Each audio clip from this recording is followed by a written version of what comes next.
There are memories from childhood that never really fade away. But this one is different. It isn't just a bad memory. It feels like something that still lingers just behind your neck. A cold breath that reminds me of the night I realized how terrifying the world outside could truly be. I was maybe 7 or 8. At that age, Halloween was everything. Every year, my mom took my brother and me trick-or-treating. But that year, things were a little different. After school, she drove me to my friend Ryan's house. The plan was for me, Ryan, and another kid named Mark to go together. Mark and Ryan were a year older, which, in our little world, made them practically adults, kids who knew everything. But from the moment I stepped inside, something about Ryan's house felt wrong. You could sense it the second the door opened. The smell hit first. A thick, sour stench that clung to your clothes, mostly old cat urine, but mixed with cigarette smoke and something else, something damp and rotten, as if the house itself was decaying from the inside out. Ryan had a strange kind of childhood. The person who was supposed to watch him was his sister, Emily, who was about 20, but watch wasn't really the right word. She barely spoke, just sat on the couch, staring blankly at the TV. There were always strange men coming and going, never the same ones. They'd drift through the house, whispering to Emily, while she ignored us completely, like we didn't even exist. Ryan's dad was never around. His mom, from what I knew, worked out of town most of the time. My mom dropped me off, and that was her biggest mistake. She assumed Ryan's mom would be there to take us out. A reasonable assumption, but a dangerous one. After saying goodbye, I ran inside. Mark was already there. The three of us were armed with pillowcases, ready to sweep the neighborhood clean. And that's when Ryan said it, so casually, like it was nothing. "No one's coming with us tonight. It's just us." My stomach dropped. I was only 8, but even then I knew this wasn't right. A tight unease wrapped around my chest. If my mom found out, she'd lose her mind. But at the same time, I felt a spark of excitement. 3 kids, no parents, out in the Halloween night. It felt like freedom. Ryan and Mark were already buzzing with energy, so I just followed along. We started our route, house to house, knocking on doors. The air was crisp, leaves crunching underfoot. And of course, adults kept asking the same question. "Where are your parents?" Mark, being the oldest and smoothest talker, always had an answer ready. "Oh, my mom's just down the street with my sister." We ran ahead a bit. And the scary thing was, it always worked. Everyone believed him. Turns out, grown-ups don't pay as much attention as you think. They just want to hand over the candy and close the door. The truth was, we were completely on our own, and nobody noticed. After a few hours, our pillowcases were heavy with candy. We decided to take a break and head back to Ryan's place. He tossed some frozen pizzas in the oven. I remember sitting there, watching TV in that foul-smelling living room, feeling a weird sense of envy. Ryan could do whatever he wanted. No one told him no. But now, looking back, I realized that what I thought was freedom was really neglect. I was the lucky one, even if I didn't know it then. We stayed there about an hour, stuffing ourselves with pizza and candy. And then, it happened. The thing that changed everything. The doorbell rang. Mark's mom had come to pick him up. We heard muffled voices at the door. And then Mark was gone. The door shut behind him. Silence, heavy and cold. It felt like the only adult presence, though he was just a 9-year-old, had vanished. Now it was just me and Ryan. Whatever thin layer of safety we had was gone. Only the two of us remained, and the darkness outside, which suddenly felt thicker, heavier, and much, much colder. Ryan and I still wanted to keep going. Our pillowcases weren't quite full yet, and that feeling of freedom, of being grown-ups, was too tempting to resist. So we decided to go for round 2. That's when things started to turn truly frightening. The night no longer felt like Halloween night. It was darker now, heavier. I'm sure it was past 8. The air had that strange, thick chill that seeps into your bones. Most families had already gone home. The streets were empty. No more laughter, no more shouting kids. Just the sound of our footsteps and the faint rustle of candy bags. It wasn't fun anymore. The thrill was gone, replaced by something heavier, something uneasy. We kept walking toward parts of the neighborhood we hadn't been to yet, which meant getting farther and farther from Ryan's house, from anything familiar. We found a quieter street, where the houses sat farther apart. Most porch lights were off. A few people opened their doors, looking at us with strange, uneasy eyes. "It's getting late, boys," they said, with that kind of worried tone adults get when something doesn't feel right. I was too young to understand what that worry meant. And then we saw him, a few houses back. A man was pushing a stroller. He moved slowly, too slowly, just drifting along the sidewalk. "Probably some dad taking his kid out late," Ryan whispered. We didn't think twice about it. We went to the next door, knocked, waited. When we turned around, he was a little closer.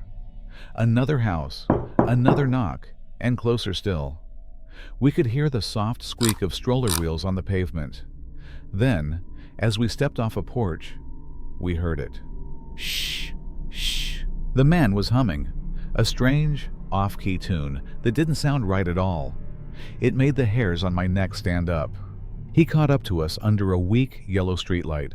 His face was half in shadow, half in light, and he was smiling. That smile was wrong. Too wide. Too fixed. "How's the candy haul, boys?" His voice sounded friendly, but something about it was off. Too smooth. Too sweet. The cold knot of unease in my stomach tightened. "Good," we murmured together. He nodded slowly, that same grin plastered on his face. "It's getting pretty late," he said. "I'm heading home, but I've still got plenty of candy left. I could give you 2 the rest." Ryan and I exchanged a look. His eyes lit up. Free candy.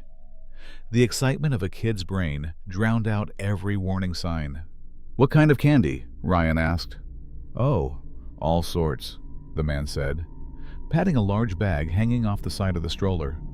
"Didn't give much away tonight. Wanted to take my little girl out for a walk."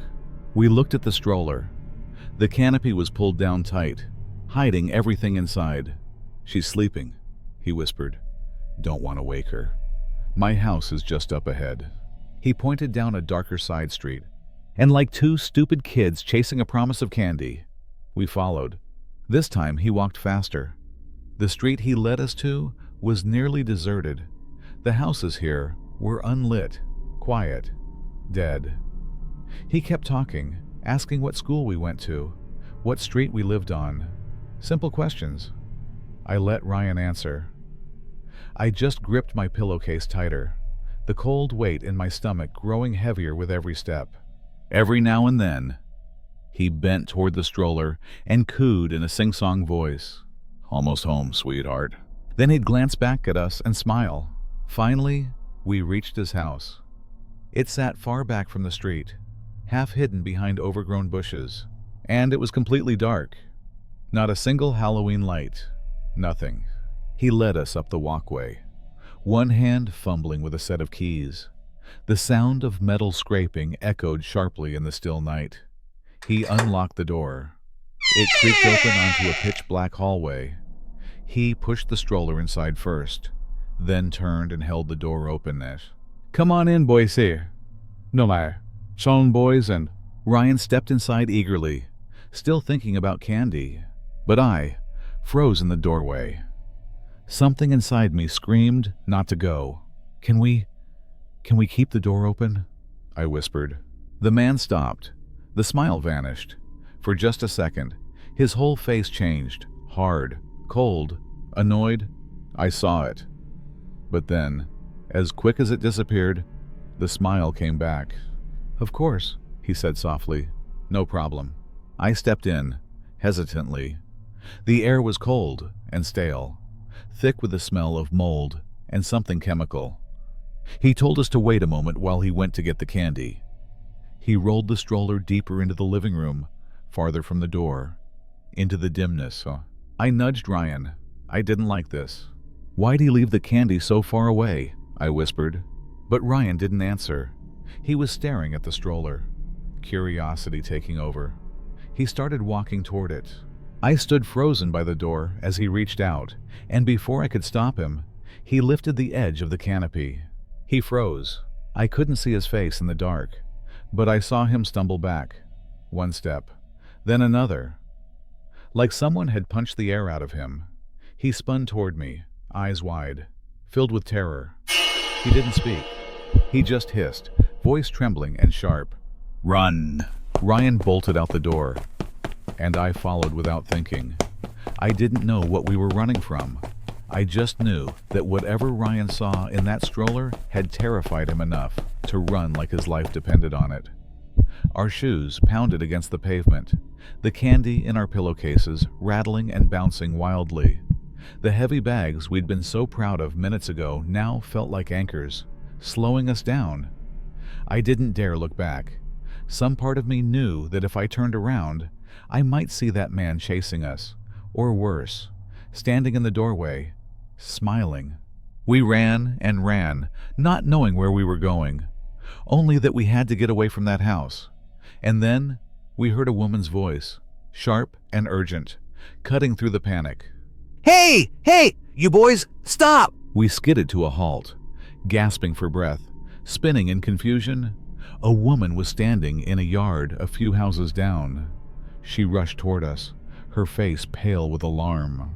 "Do you boys know that man?" she demanded, glancing toward the dark house we'd just fled.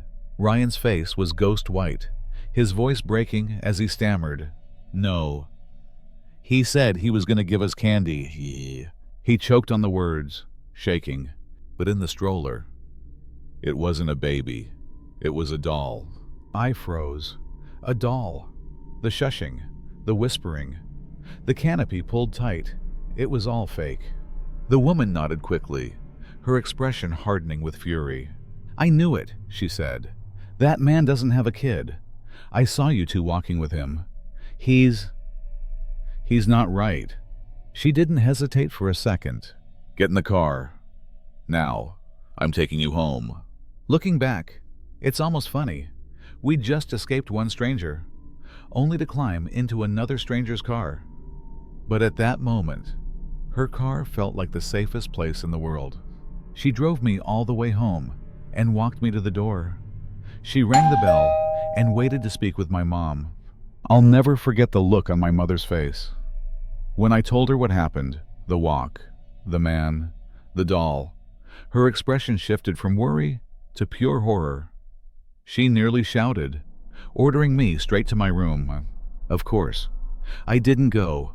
I hid in the hallway, listening. I heard her voice trembling as she made phone calls, to my dad, then to the police.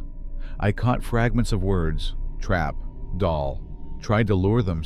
I was only 8, but I understood. We'd almost been taken, and one thought kept echoing in my head, over and over. What would have happened if I hadn't asked to keep the door open? My parents never told me what became of that man. I think they wanted to protect me, to make me forget. But the aftermath lingered. My mom forbade me from ever going to Ryan's house again. That was it. Done. I know she had a furious conversation with his mother afterward. I still saw Ryan at school, of course, but it wasn't the same anymore. Not just because our parents said so, but because every time our eyes met in the hallway, we both remembered that night. We'd shared something dark, something we were never meant to see. Our friendship, somehow, was stained by it. And even years later, long after childhood had faded, I still find myself wondering, that man, with his perfect little trap, did he ever find another child who didn't get away?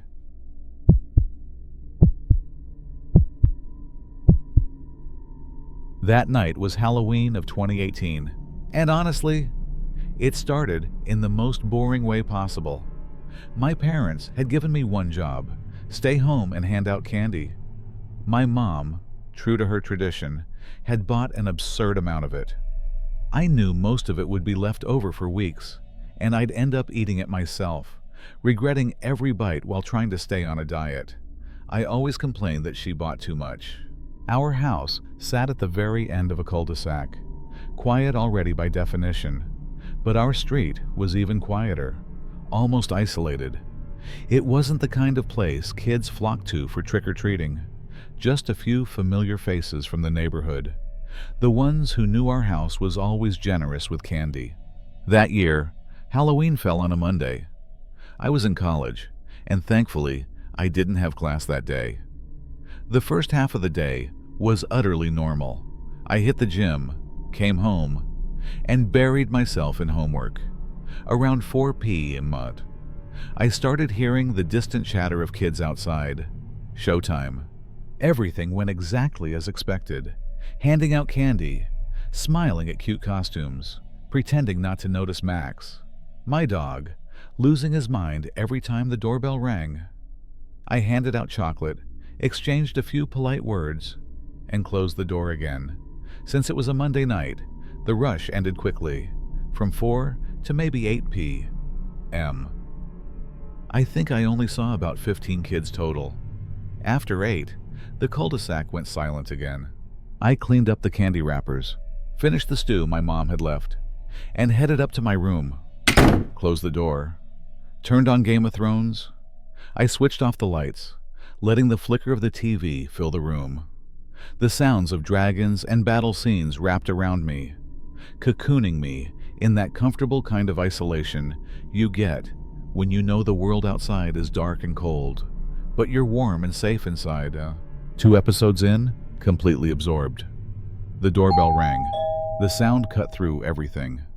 Max shot up, barking like crazy. I frowned and checked the clock. 9:30 p.m. My porch light was already off. Who the hell trick-or-treats at 9:30? Annoyed. I hit pause and sighed my way down the stairs. Probably some kid who lost track of time, I thought. I walked to the front door and peeked through the storm door's glass panel. My heart nearly stopped. It wasn't a kid. Standing on my porch, bathed in the weak glow of the streetlight, was a man. He was tall, unnaturally tall. He was dressed as a clown, but not the bright, cheerful kind you see at birthday parties. His costume was faded, oversized, and filthy. And the mask, God, the mask. It was one of those cheap rubber kinds, but it looked aged, warped, wrong. The painted smile stretched too wide, nearly to the ears, and the eyes were nothing but 2 black, hollow holes. He just stood there, perfectly still. Then he moved, slowly, deliberately. He raised one gloved hand and waved. Then, just as slowly, he pointed to the brown paper bag in his other hand. The bag looked empty. A cold wave ran down my spine. This wasn't a prank. This wasn't some kid trying to be funny. I didn't open the storm door. I forced my voice to sound calm, steady, as I spoke through the glass. Sorry, we're out of candy. Then I shut the main door, hard, and turned the lock. The sharp click of metal echoed through the silence. The moment the lock clicked shut, I regretted it. A cold, heavy wave of regret. I should never have opened the door. I should have trusted that gut feeling. I really thought it was just some kid running late, or maybe a tired parent getting home from work. But the figure I saw... No, that wasn't a child. That shape was too large. The clown suit, baggy and loose, only made him look even bigger. The only thing that gave me the slightest comfort was that I hadn't been holding the candy bowl. At least he couldn't be sure I was lying. I stayed there by the door, holding my breath, listening, waiting. Waiting for the sound of footsteps, steps going down the porch, the scrape of shoes on concrete, any sound that meant he was leaving. But I didn't hear anything. Nothing at all. Just the deep, heavy silence of a dead-end street at nearly 10 o'clock at night. He hadn't left. He was still out there. Somehow, that silence was worse than any knocking could have been. And then, as if to prove my fear right, the doorbell rang again. This time it sounded sharper, more aggressive. Upstairs, Max started barking again, his high-pitched yaps cutting through the air, loud, frantic, useless. Max was a rat terrier, all noise and no defense. I knew I couldn't stay by the door any longer. I bolted up the stairs, flipping off the lights as I went. Living room, kitchen, hallway, all swallowed by darkness. A pathetic attempt to say the house had gone to sleep, that no one was coming to the door. I herded Max into my bedroom and shut the door to muffle his barking. Then I stood at the top of the stairs, listening in the dark. And that's when I heard it. A sound that made my blood turn to ice. It wasn't the doorbell. It came from the front door itself. A loud, harsh crack. The sound of metal snapping. He had broken the storm door locks. Any illusion of this being a prank or some Halloween joke vanished instantly. This was real. This was someone trying to break in. Then came the pounding. Not knocking, pounding. Heavy, violent blows against the door. The door shook. The handle rattled, twisting furiously. He was trying to get in. Panic hit me hard. I stumbled backward, ran into my bedroom, slammed the door, and locked it. The feeling of safety in my own home was gone. Completely gone. I grabbed my phone with shaking hands and typed into the family group chat. A guy in a clown suit is trying to break down the door. He's not leaving. He just broke the storm door. I stared at the screen. Seen? No reply. My parents were probably out and hadn't checked their phones. I told myself he'd get bored and leave. The front door was solid. I even considered texting my guy friends to ask if it was a prank, but none of them were that tall. I tried to force normalcy back into my brain. A weird kind of survival instinct. I unpaused Game of Thrones. Tried to pretend he wasn't out there. What else could I do? Then the doorbell rang again. The third time. The sound dragged on, long and mocking. He knew I was here. He knew I was listening. It was a nightmare I couldn't wake up from. Max, shut up, I hissed, pulling the curtains closed as tight as they'd go. If that clown walked around the house, I didn't want him to see the glow of my TV and know exactly where I was. That's when the real panic hit. I called my dad. The phone rang and rang, then voicemail. I called my brother next. He answered immediately. Hello? His voice was distracted, music playing in the background. He wasn't alone. I knew what that meant. Listen to me. Check your messages. There's a guy in a clown suit outside trying to get in. He broke the door. He won't leave.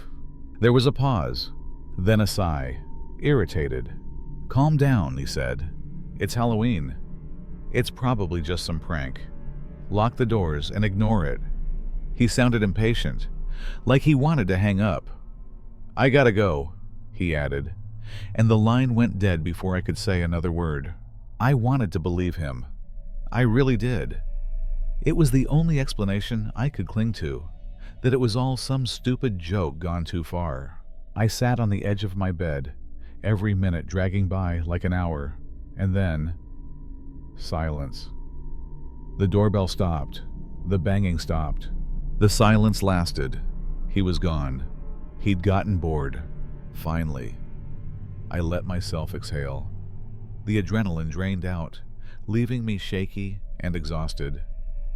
I lay back on the bed, still uneasy, turned off the TV. The room sank into total darkness. I thought, if I stay quiet, I'll hear it if anything happens. And eventually, in that darkness, I drifted off. I don't even think I was asleep long enough to dream. But I did sleep, until I woke up. The room was pitch black. What woke me was Max. He was growling. Not barking, growling. A low, guttural sound from deep in his chest. A warning. I told him to hush, and he stopped. But his body stayed rigid. I followed his gaze. He wasn't looking at the door. He was staring straight at the window. I listened, and I heard it. A sound right outside my window. Soft, faint tapping, and something brushing against the siding. My bedroom, on the second floor. My heart skipped a beat. 1,000 rational explanations flashed through my mind. A squirrel, a branch tapping against the siding. But deep down, I knew it wasn't that. Max's eyes were fixed on the window, a low growl rumbling in his chest. The room was so still, I could hear the blood pulsing in my ears. Then the sound came again, clearer this time. Scratching, scratching, scratching. Right outside my second-story bedroom window. Cold fear tightened around my throat. Slowly, carefully, I rose from the bed, trying not to make a sound. Each step across the carpet felt deafening. I stood beside the window for a moment, my hand trembling as I reached for the curtain. I had to look. I needed to know. I yanked the curtain open, and dear God, I was wrong. Horribly wrong. The man in the clown suit was there, right outside my window. His face, his mask, was pressed against the glass, inches from mine. His breath fogged the surface in pale bursts. The hollow black holes, where the eyes should have been, stared straight into me. And then, in a movement so slow and deliberate it made my stomach twist, he tilted his head to one side, studying me, like he was curious, like he was choosing. I screamed, a raw, primal sound that tore through the quiet of the house. Max didn't even bark. Not that I remember. Maybe I couldn't hear anything over my own panic. I stumbled backward, grabbed my phone from the nightstand, threw open the door, and bolted into the hallway. I didn't go downstairs, where he might be trying to break in. I ran into my parents' bedroom instead, slammed the door, and locked it. My whole body shook uncontrollably. I was too shocked to cry. My hands trembled so badly I could barely unlock my phone. I dialed 911. Moshid, my voice was shaking, barely coherent when the operator answered. 911, what's your emergency? Someone's trying to get into my house. I screamed into the phone. He's wearing a clown costume. He's outside my second-floor window. Please, he's right outside. The dispatcher spoke in that calm, professional tone that almost made me lose my mind. Ma'am, can you repeat your address? Are you in a safe location? I'm in my parents' room. The door's locked. Please hurry. Every 20 seconds, I'd ask the same thing. Where are they? Are the police coming? Please tell them to hurry. And every time she'd answer with that same infuriating calm. They're on their way as fast as possible. Ma'am, stay on the line. Those 10 minutes felt like 10 hours. The longest, most terrifying 10 minutes of my life. I sat curled up in the corner of my parents' bedroom, barely breathing, listening for the shatter of glass that, thank God, never came. Finally, I heard the distant wail of sirens growing louder. The police arrived about 10 minutes later. I heard them pounding on the front door, shouting. I yelled back through the upstairs window that I was inside. They came in, cleared each room, and finally I unlocked the bedroom door. They checked around the outside of the house, and they found it. The storm door latch at the front had been twisted and broken, just like I'd thought. But that wasn't the worst part. The worst part was what they found along the side of the house, right beneath my bedroom window. It was my dad's aluminum ladder. He had gone around back, into our unlocked shed, and found it. He'd used it to climb up to my window. He hadn't left when I turned off the lights. He hadn't given up when I ignored the doorbell. When breaking the front door failed, he didn't walk away. He went looking for another way in. He found tools. He knew exactly which room was mine, probably from the glow of the TV before I turned it off. He knew, and he was coming for me. I didn't stay another second. I called my best friend, Ben, and he came to get me right away. I spent the night at his place. I couldn't be in that house anymore. To this day, Years later, I still don't know what really happened that night. I don't know if it was some sick, deliberate Halloween prank, or if I barely escaped something far, far worse. The thought of that clown standing out there in the dark, using the holiday as cover for whatever twisted intent he had, it still chills me to the bone. But the question that haunts me most is this: what would have happened if I hadn't woken up?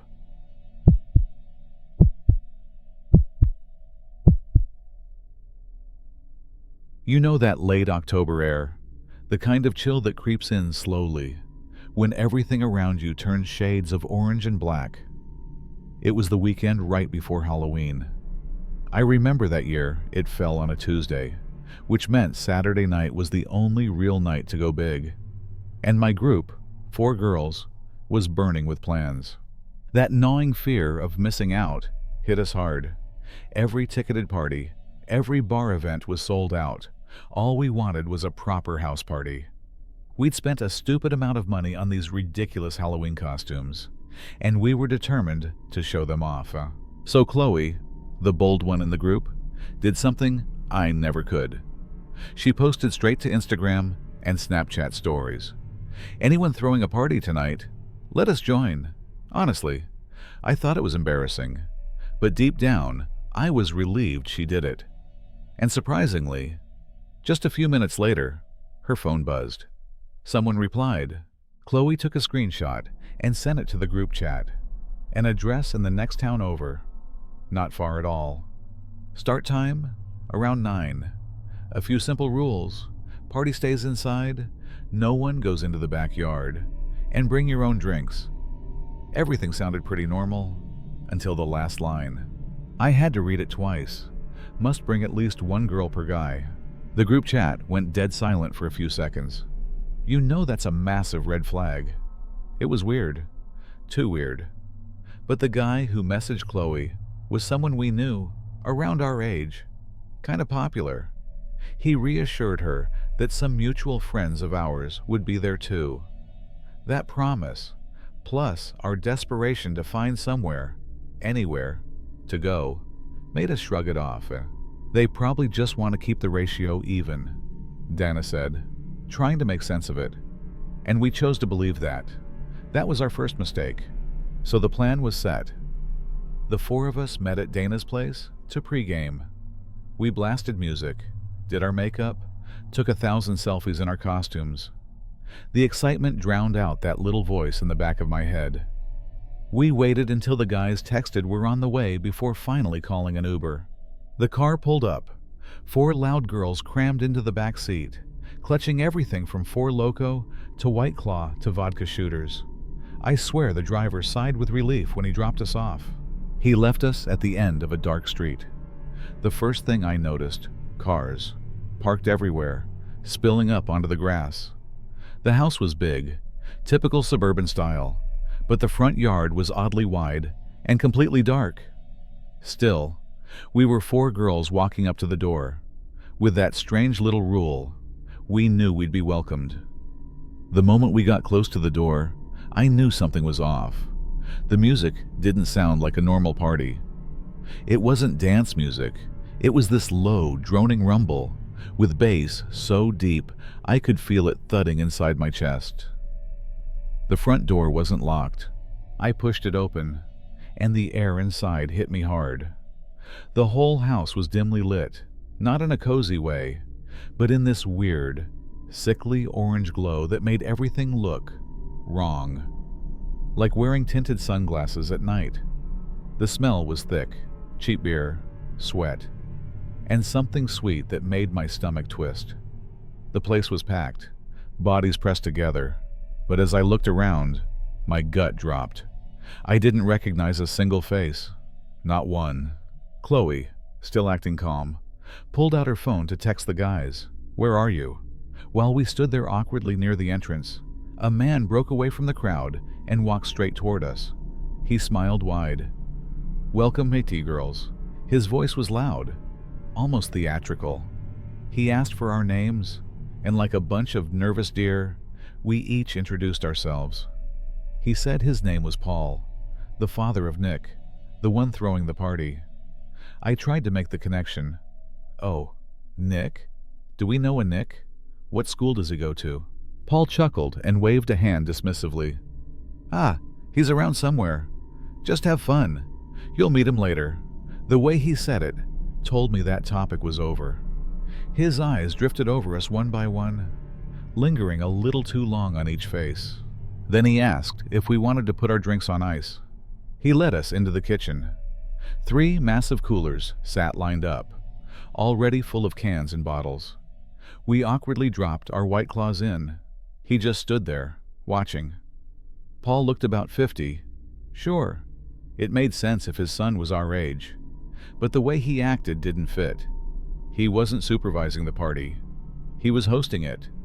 I noticed how he moved through the crowd, always orbiting near the girls. He already seemed drunk. We decided to do something normal. Join a beer pong table in the corner. Some random guys waved us over, and we agreed. Just to have something to do. Luckily, Chloe checked her phone and said, "Okay, they're almost here. 5 minutes." I felt a wave of relief. We were mid-game when I suddenly heard Paul shouting from the kitchen. He called out me and Chloe by name. Shots, girls. My other 2 friends, Dana and Sarah, looked hesitant. I called back, "Can we join too?" Paul yelled. "Of course, come on over." So the 4 of us followed him to the counter. 4 tequila shots were already poured. We clinked and downed them. It tasted awful, strong and bitter, with a strange flavor. No lime, no salt. I gagged, the bitterness coating my throat, and I swear, after that one shot, I started feeling it, fast. There was something really off about Paul. Friendly, but in a way that made my skin crawl. It wasn't just that he was older, it was that he was so eager, almost desperate, to get us drinking. He asked what our favorite drinks were, like some personal bartender. Before I could respond, the others were already calling out their picks. Paul nodded, that frozen smile still plastered on his face, and started mixing drinks. We went back to the beer pong table. My phone buzzed. I pulled it out, 50% battery. Normally, no big deal, but in a strange house, surrounded by strangers, my phone was my lifeline. I spotted an outlet on the wall behind the table and plugged it in, then turned back to the game. Mid-match, Paul came back. This time, he was holding 4 red Solo cups. He handed one to me and one to Chloe, then grabbed 2 more for Dana and Sarah. "Vodka soda for you," he said to me, winking. I thanked him and forced a smile. I took a sip, slowly. The buzz from that earlier shot was growing, but it wasn't the normal kind of drunk. It was heavy, foggy. We lost the round. I went back to the outlet to grab my phone, and that's when the panic hit. It wasn't charging. The battery icon hadn't moved. The outlet was dead. I looked around the room, searching, but every other plug was either blocked or out of reach. There was no way I was leaving my phone somewhere in this house. I unplugged the cord, stuffed my phone into my pocket, and told myself to save what battery I had left. The sense of isolation, of being trapped, started to feel very real. Just then, our guy friends finally arrived. I'd never been so relieved. I could breathe again. I turned to Mike, one of them, and started to say, "Dude, the dad here." And then, everything went black. I mean it, like a switch flipped. It wasn't that slow, dizzy feeling of being too drunk. It was instant. 1 second I was talking to Mike. The next, nothing but darkness. I was gone. The next thing I remember is someone shaking me, hard. It felt like being yanked out of a black hole. Blurry light from the street lamp poured through a car window, stinging my eyes. I could hear my name, but the sound was muffled, like it was underwater. When I finally forced my eyes open, everything was a smear. My head felt heavy. This wasn't a normal hangover. It was something else. Thick, hazy, chemical. I realized I was sitting in the back seat of one of my friend's cars. The car was parked right in front of my house. I had no memory of leaving the party, no memory of getting into the car. Just a void, a long, black void that scared the hell out of me. Mike helped me out, practically carrying me to the front door. My legs were like cement. He opened the door, pushed me inside, and they drove off. I stood alone in the dark living room. My parents were asleep upstairs. The silence was terrifying, a brutal contrast to the pounding bass still echoing faintly in my head. I stumbled to my room and collapsed onto the bed. I almost passed out instantly, but on instinct, I grabbed my phone, and that's when I saw them. The screen lit up, a row of notifications from an unknown number. I opened the messages. My stomach dropped. The first text was from me, sent to him. "Here's my number." He must have asked for it. Right after that, he replied, "It's Paul. Uh-oh." A few minutes later, "You look so cute tonight." My throat closed up. Those texts were sent while I was still at the party. I had given my number to that 50-year-old man. But that wasn't the worst part. There was a 2-hour gap, 2 full hours missing from my memory. And then the next messages came in. They were sent after I was home, after I had already blacked out. 2:07 a.m. "Where are you? I'm coming to your house. You left something here." I read that line again and again. "Coming to your house. 2:15 a.m. I'm here. Can you come open the door?" A chill ripped through me, ice cold.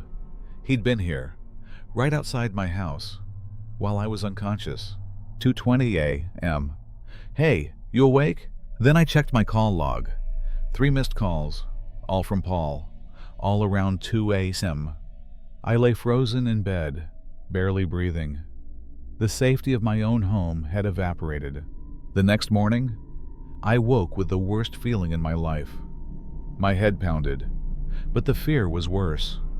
I took screenshots of everything and sent them to the group chat. My phone blew up instantly. My friends started filling in the blank space, the part I couldn't remember. They said when I started to fade, Paul never left my side. The weaker I got, the closer he hovered.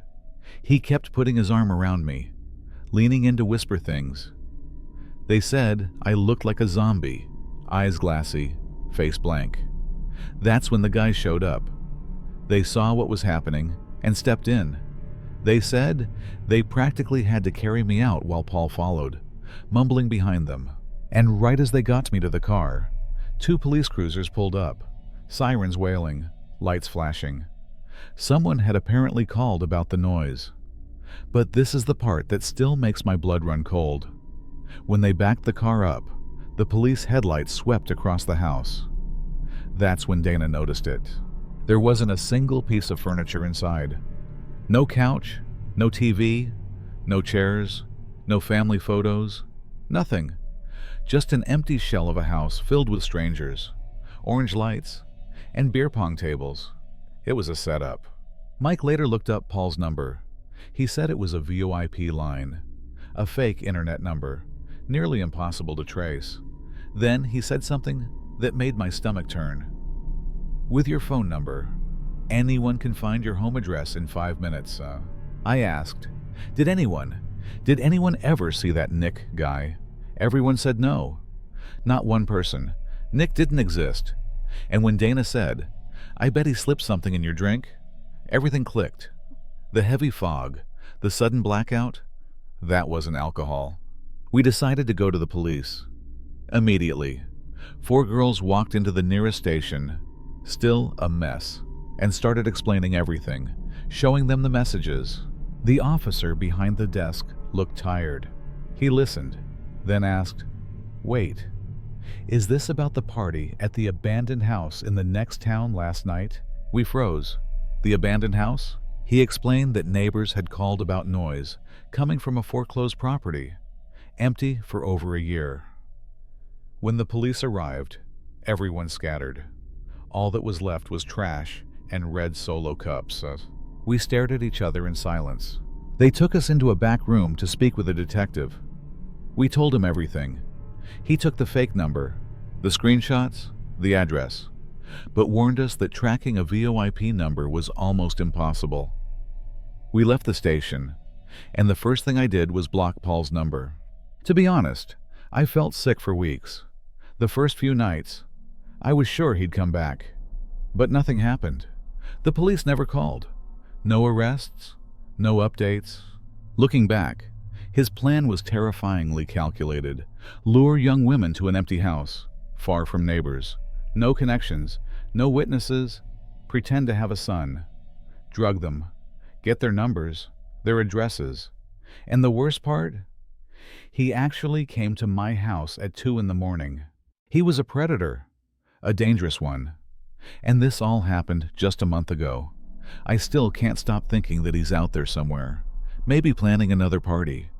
I still check my locks twice every night before I sleep. I'll update if anything ever happens again. But honestly, I just pray I never hear from him again.